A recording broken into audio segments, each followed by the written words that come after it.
Hello दोस्तों, आप कैसे हैं। आशा करते हैं आप अच्छे होंगे।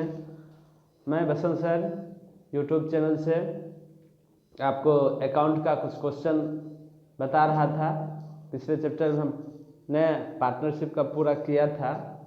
आज हम आपको कंपनी के बारे में पूरा करेंगे। कंपनी का जो चैप्टर है उसके सभी इम्पोर्टेंट क्वेश्चन को आप अगर आप पढ़ना चाहते हैं तो हमारे साथ जुड़े रहें, पूरा वीडियो देखें, अंत तक वीडियो देखें। और अभी तक आप हमारे चैनल को सब्सक्राइब नहीं किए तो प्लीज़ सब्सक्राइब कर लें, बेल बटन दबाएं और शेयर करें जिससे अधिक लोगों तक पहुँचे। एकदम ये देखिए, बहुत इम्पोर्टेंट क्वेश्चन है आज हम बता रहे हैं। और हमारे सभी वीडियो में जो इम्पोर्टेंट क्वेश्चन है वो सब दिया गया है। देखिए, जैसे कहता है कंपनी से आप क्या समझते हैं। पहला क्वेश्चन है, संयुक्त पूंजी वाली कंपनी या कंपनी से आशय है किसी समान उद्देश्य के लिए निर्मित व्यक्तियों के एक ऐसे संघ या संस्थान से है जिसकी पूंजी अंशों में विभाजित होती है।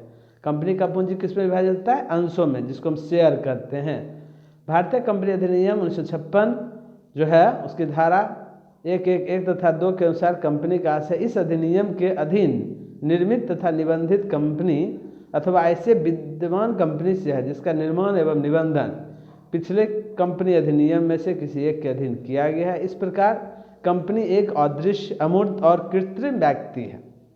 कंपनी को एक कृत्रिम व्यक्ति कहा गया है जिसकी स्थापना कानून या अधिनियम के अंतर्गत होती है। इसका एक मोहर होता है, सील होता है।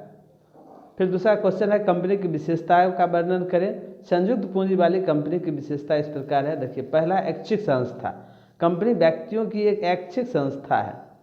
दूसरा है पृथक वैधानिक अस्तित्व, कंपनी का एक अपना पृथक वैधानिक अस्तित्व होता है, अर्थात कंपनी अपने नाम से संपत्ति क्रय विक्रय कर सकती है, अपने नाम से बैंक में खाता खोल सकती है और अपने नाम से अनुबंध कर सकती है तथा सदस्यों के आने जाने से इस पर कोई प्रभाव नहीं पड़ता है। सीमित दायित्व वाली कंपनी के सदस्यों का दायित्व जो होता है वो सीमित होता है। सार मुद्रा सील होता है, प्रत्येक कंपनी की एक सार मुद्रा होती है जो कंपनी के हस्ताक्षर का कार्य करती है।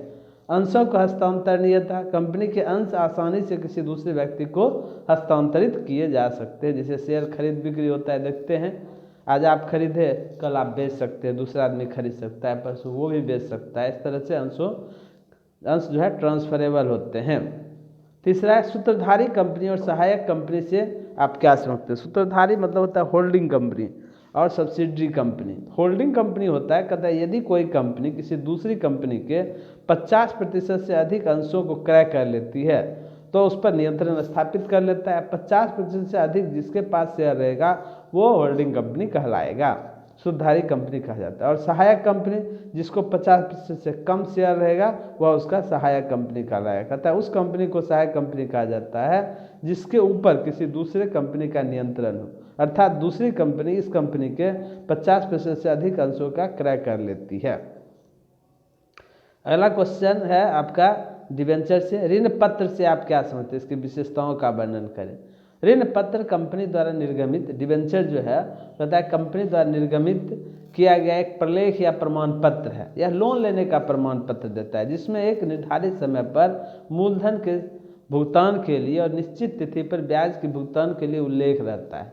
भारतीय कंपनी अधिनियम की धारा 212 के अनुसार ऋण पत्र, स्कंद बॉन्ड तथा एक कंपनी की अन्य प्रतिभूतियां शामिल होती है। इसमें डिवेंचर, बॉन्ड या अन्य प्रतिभूति, अन्य सिक्योरिटी जो है वो शामिल होती है, चाहे यह कंपनी की संपत्ति पर प्रभार के रूप में हो या न हो। इस प्रकार ऋण पत्र एक प्रकार की ऋण प्राप्ति की स्वीकृति या रसीद है।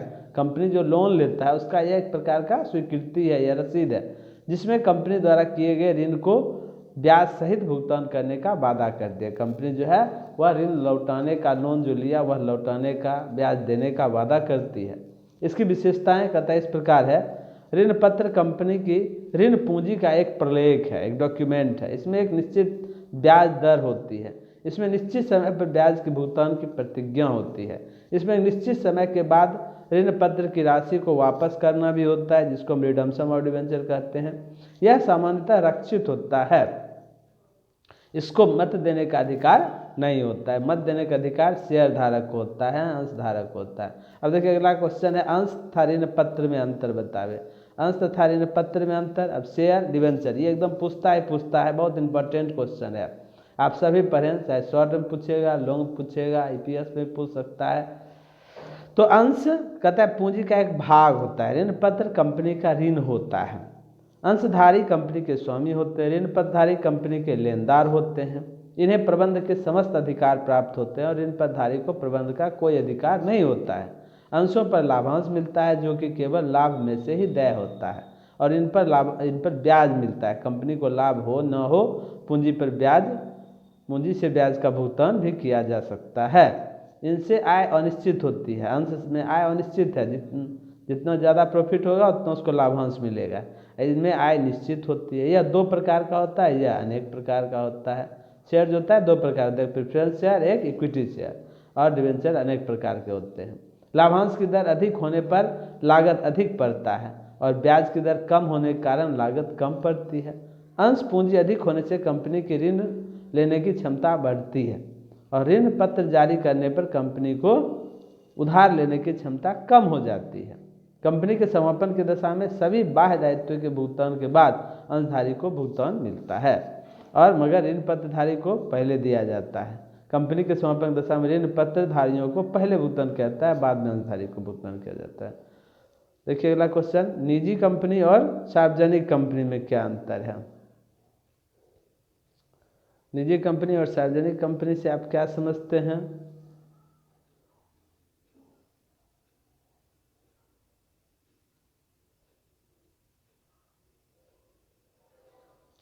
निजी कंपनी, प्राइवेट कंपनी जिसको हम लोग कहते हैं, प्राइवेट कंपनी, निजी कंपनी को आलोक कंपनी भी कहा जाता है। वैसी कंपनी जो अपने अंशों के हस्तांतरण पर रोक लगाती है, कर्मचारियों को छोड़कर सदस्यों की संख्या 50 तक सीमित कर देती है और कंपनी के अंशों या ऋण पत्रों के लिए जनता को आमंत्रित करने पर प्रतिबंध लगाती है, उसे निजी या प्राइवेट कंपनी कहता है और उसके लास्ट में पीवीटी लिखा रहता है। और सार्वजनिक कंपनी कहता है, सार्वजनिक कंपनी वह कंपनी है जिसके ऊपर निजी कंपनी के प्रतिबंध लागू नहीं होते हैं, अर्थात कंपनी के सदस्य अपने अंशों का हस्तांतरण स्वतंत्रतापूर्वक कर सकते हैं।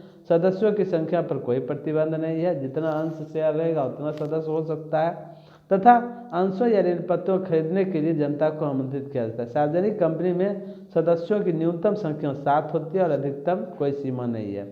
एक सार्वजनिक कंपनी सूचीबद्ध या असूचीबद्ध हो सकता है, यानी लिस्टेड या अनलिस्टेड हो सकता है।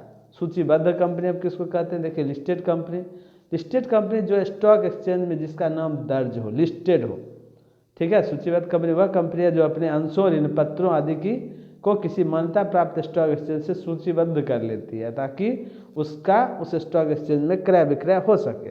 और असूचीबद्ध कंपनी यानी अनलिस्टेड कंपनी वह कंपनी है जिसके अंशों या ऋण पत्र किसी भी स्टॉक एक्सचेंज में दर्ज नहीं है। एक व्यक्ति कंपनी, 1 पर्सन कंपनी कहता है एक व्यक्ति कंपनी से आशय उस कंपनी से है जिसके सदस्य के रूप में सिर्फ एक ही व्यक्ति हो और यह एक निगमित प्राइवेट कंपनी लिमिटेड है। इसके नाम के आगे नाम के 1 पर्सन कंपनी लिखना होगा। कंपनी के मुख्य प्रलेख, मुख्य डॉक्यूमेंट कौन कौन होते हैं? ये बहुत इंपॉर्टेंट क्वेश्चन है। देखिए पार्षद सीमा नियम और पार्षद अंतर नियम से आप क्या समझते हैं? कंपनी का मुख्य 3 प्रलेख है, तीनों में कभी कभी अलग अलग भी क्वेश्चन पूछता है, इसलिए आप इसको देखें। पार्षद सीमा नियम, memorandum of association, memorandum of association. पार्षद सीमा नियम कंपनी का आधारभूत प्रलेख है जिसमें कंपनी के कार्यक्षेत्र, अधिकारों की सीमा, उद्देश्य तथा पूंजी आदि की पूरी व्याख्या रहती है। यह कंपनी और बाह्य जगत के संबंधों को स्थापित करता है। इसको कंपनी अधिनियम के अनुसार तैयार किया जाता है। एक है पार्षद अंतर नियम, आर्टिकल ऑफ एसोसिएशन। पार्षद सीमा नियम में वर्णित उद्देश्यों की प्राप्ति के लिए एवं कंपनी के कार्यों को सुचारू रूप से चलाने के लिए नियमों तथा उप नियमों का उल्लेख पार्षद अंतर नियम में रहता है। यह कंपनी और अंशधारियों, ऋण पत्रधारियों आदि के संबंधों को संचालित करता है। यदि किसी कंपनी में पार्षद अंतर नियम का निर्माण नहीं किया जाता है तो कंपनी अधिनियम के प्रथम सूची के टेबल 1 के नियम उस कंपनी पर लागू माने जाएंगे।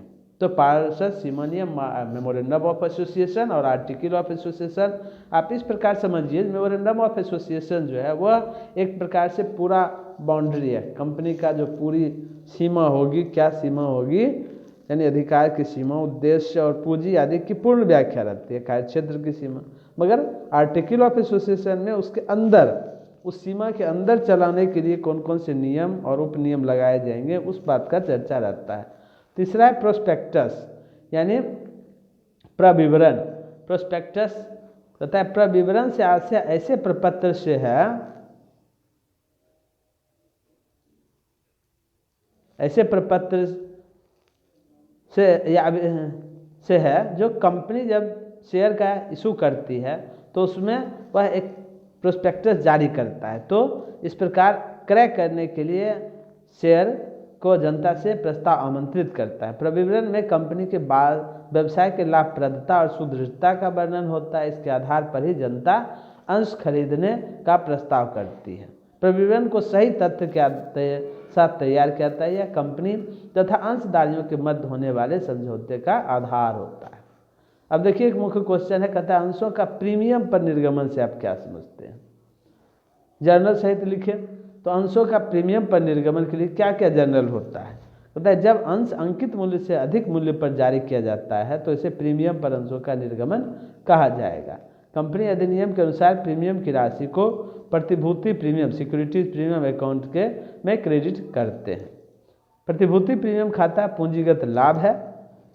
ऑब्जेक्टिव पूछता है प्रतिभूति प्रीमियम खाता क्या है, तो पूंजीगत लाभ है और इसे चिट्ठे के दायित्व पक्ष में रिजर्व एंड सरप्लस शीर्षक के अंतर्गत दिखाते हैं और इसका उपयोग पूंजीगत हानियों के अपलेखन के लिए किया जा सकता है। कंपनी अधिनियम के में अंशों के प्रीमियम पर निर्गमन में कोई प्रतिबंध नहीं है। तो अब देखिए जनरलिटी इसमें क्या होता है, कहता है जब आवेदन के साथ प्रीमियम की राशि दिया हो, आवेदन के साथ दिया होगा तो बैंक अकाउंट दिया टू शेयर एप्लीकेशन अकाउंट, और दूसरा जनरलिटी होता है शेयर एप्लीकेशन अकाउंट दिया to share capital account to securities premium account. मगर साधारणतः प्रीमियम जो होता है ना आवंटन पर दिया होता है, इसीलिए आवंटन जब दिया होगा तो होगा शेयर अलॉटमेंट अकाउंट दिया to share capital account to securities premium account, और जब पैसा आएगा तो बैंक अकाउंट दिया टू शेयर अलॉटमेंट अकाउंट। तो ये मुख्य रूप से प्रीमियम वाला भी एंट्री लिख दीजिएगा, 2 एंट्री जो आवंटन पर है, अलॉटमेंट पर है, उसमें भी काम चल जाएगा, नहीं तो सबका अलग अलग विवरण कर देंगे। अब देखिए जब प्रीमियम जो है याचना पर दिया हो, कॉल पर दिया होगा तो शेयर कॉल अकाउंट दिया टू फर्स्ट कॉल पर रहेगा शेयर फर्स्ट कॉल अकाउंट दिया to share capital account to securities premium account, और जब रुपया आएगा कॉल का पैसा आएगा तो उसमें लिखेंगे बैंक अकाउंट दिया to share first call account. अब देखिए अगला क्वेश्चन है आपका,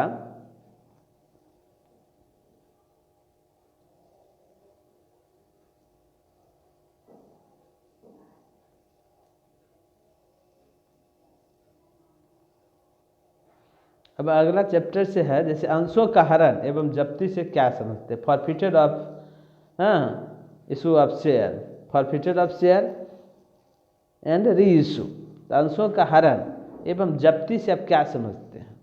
यदि कोई अंशधारी अपने अंशों पर किसी कारणवश कंपनी द्वारा मांगी गई आवंटन राशि या याचना राशि या दोनों का निर्धारित समय में भुगतान नहीं करता है तो कंपनी अंशों को जब्त या हरण कर सकती है। अतः अंशों के हरण का आशय है कि धन राशि न चुकाने वाले अंशधारियों का आवंटन रद्द करना और अंतर नियमों के अधीन प्रावधानों के अनुसार पहले से आवंटित ऐसे अंशों पर प्राप्त राशि को कंपनी द्वारा जब्त कर लिया जाता है। तो अंश का हरण का मतलब होता है अंशों को जब्त करना। तो कोई भी पैसा अगर नहीं देता है, जैसे आवेदन तो दिया है, आवंटन या फर्स्ट कॉल का पैसा नहीं देने पर उसके पैसे को जब्त कर लिया जाता है और फिर वह दूसरे को पुनः निर्गमित दिया जाता है। जैसे दूसरा देखिए क्वेश्चन, जब्त किए गए अंशों का पुनः निर्गमन किस प्रकार किया जाता है? कहता है हरण या जब्त किए गए अंशों का संचालन मंडल द्वारा पुनः निर्गमित किया जा सकता है। अंशों के पुनः निर्गमन के लिए एक प्रस्ताव पारित किया जाता है और उसी के अनुरूप अंशों की पुनः बिक्री की जाती है। तो जब्त किए गए अंशों का पुनः निर्गमन 3 प्रकार से किया जाता है। एक होता है प्रीमियम पर, दूसरा सब मूल्य पर, एट पार और डिस्काउंट पर भी। कहता है जब सब मूल्य पर अंशों का निर्गमन किया जाए, एट पार किया जाए तो सबसे पहले पैसा आएगा तो बैंक अकाउंट दिया टू शेयर कैपिटल अकाउंट, और जब प्रीमियम पर करेंगे तो बैंक अकाउंट दिया to share capital account to securities premium account, और जब इसको डिस्काउंट पर करेंगे, डिस्काउंट पर कर सकते हैं चूँकि कंपनी इसीलिए डिस्काउंट पर भी इशू कर देती है। कंपनी को तो पहले से पैसा कुछ जब्त है तो मैक्सिमम जितना जब्त है उतना तक डिस्काउंट दे सकता है। ये भी ऑब्जेक्टिव में क्वेश्चन रहता है कभी कभी, जो पुनर्निर्गमन जब होता है तो कितना तक डिस्काउंट मिल सकता है, तो जितना पैसा जब्त किया हुआ है उतना तक डिस्काउंट मिल सकता है। तो इसमें है bank account DR, forfeited share account DR, जब्त की हुई राशि जो भी छूट देंगे उसको हम पूर्ति किससे करेंगे, फॉरफिटेड शेयर अकाउंट से, टू शेयर कैपिटल अकाउंट। जब्त किए गए अंशों के पुनर्निर्गमन के बाद देखेंगे फॉरफिटेड अकाउंट में जो शेष बचता है उसे कैपिटल रिजर्व अकाउंट में ट्रांसफर कर दें, क्योंकि यह एक पूंजीगत लाभ है। तो जब प्रीमियम पर होगा या एट पार होगा तब पूरा तो पैसा बच ही जाएगा, और अगर कटौती पर होगा, डिस्काउंट पर होगा, तो उसमें जो भी पैसा बचेगा उसको देख लेंगे और उसको कैपिटल रिजर्व अकाउंट में ट्रांसफर कर देंगे। तो उसका जेनेटिव होगा सेल्फ फॉरफिटेड अकाउंट या टू कैपिटल रिजर्व अकाउंट। अब देखिए कैपिटल रिजर्व अकाउंट से क्या समझते हैं, कहता है पूंजीगत लाभों में से पूंजीगत हानियों को अपलिखित करने के बाद जो शेष बचता है उसे कैपिटल रिजर्व अकाउंट में ट्रांसफर किया जाता है। संपत्तियों के विक्रय से लाभ, अंश प्रीमियम, जब्त अंश खाते के शेष आदि पूंजीगत लाभ के उदाहरण है। तो कैपिटल रिजर्व अकाउंट को चिट्ठे के दायित्व भाग में अंश पूंजी शेयर कैपिटल के बाद जो है रिजर्व एंड सरप्लस में दिखाते हैं, और इस खाते का उपयोग पूंजीगत हानि या अवास्तविक संपत्तियों को अपलिखित करने के लिए किया जा सकता है। तो देखिए अंशों के हरण और अंशों के समर्थन में अंतर कीजिए। अंशों का हरण किसे कहते हैं, अंश का हरण बताए यदि कोई अंशधारी आवंटन या किसी याचना की राशि का भुगतान नहीं करता है तो कंपनी ऐसे अंशधारी को जब्त कर सकती है। और अंशों के समर्थन कहता है किसी अंशधारी द्वारा संस्था से अपने अंश कंपनी को रद्द करने के लिए वापस किया जाता है तो इसे अंशों का समर्थन कहा जाता है। अंश का हरण कंपनी के इच्छा से किया जा सकता है और अंशों का समर्थन अंशधारी की इच्छा से किया जाता है। अंशों के हरण होने पर अंशधारी उन पर अब तक चुकाई गई राशि को कंपनी द्वारा जब्त कर लेती है, और इस खाते को जिस खाते में क्रेडिट किया जाता है उसे अंश हरण खाता सेल्फ फॉरफिटेड अकाउंट कहते हैं। प्रतिभूति प्रीमियम खाता, सिक्योरिटीज प्रीमियम अकाउंट क्या है, जब कोई कंपनी प्रतिभूति में अंश या डिवेंचर, बॉन्ड आदि प्रीमियम पर निर्गमित करती है तो प्राप्त प्रीमियम की राशि को एक पृथक खाते में क्रेडिट किया जाता है जिसे प्रतिभूति प्रीमियम खाता कहा जाता है। प्रतिभूति प्रीमियम खाता पूंजीगत लाभ है और इसका उपयोग पूंजीगत हानियों के अपलेखन के लिए किया जाता है। इसे भी चिट्ठे के दायित्व पक्ष में रिजर्व एंड सरप्लस अकाउंट शीर्षक के अंतर्गत दिखाते हैं। IPO, नया में आप लोग IPO सुने होंगे, इनिशियल पब्लिक ऑफर, प्रारंभिक सार्वजनिक आमंत्रण प्रस्ताव क्या है, अंशों के अभिदान हेतु जनता को आमंत्रित करने के लिए किए गए प्रस्ताव को प्रारंभिक सार्वजनिक आमंत्रण कहा जाता है। इस प्रकार जब अंश पूंजी में योगदान देने के लिए आम पब्लिक, वित्तीय संस्थाओं और व्यावसायिक फर्मों से किया गया अंशदान ही IPO कहलाता है। इसको शॉर्ट में इस प्रकार समझिए, तो पहली बार जब शेयर का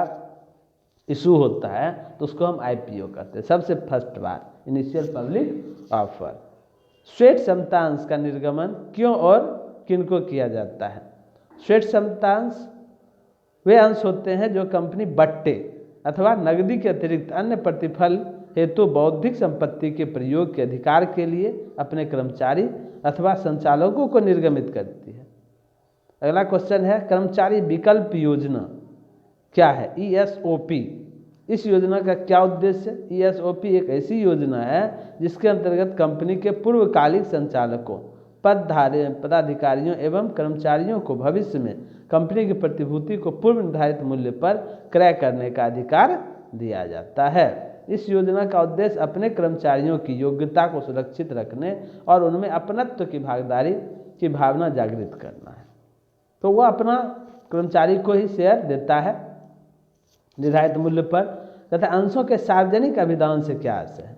जब कंपनी अंशों के निर्गमन द्वारा पूंजी जुटाना चाहती है तो समान अंशों के क्रय करने हेतु जनता से आवेदन आमंत्रित करती है।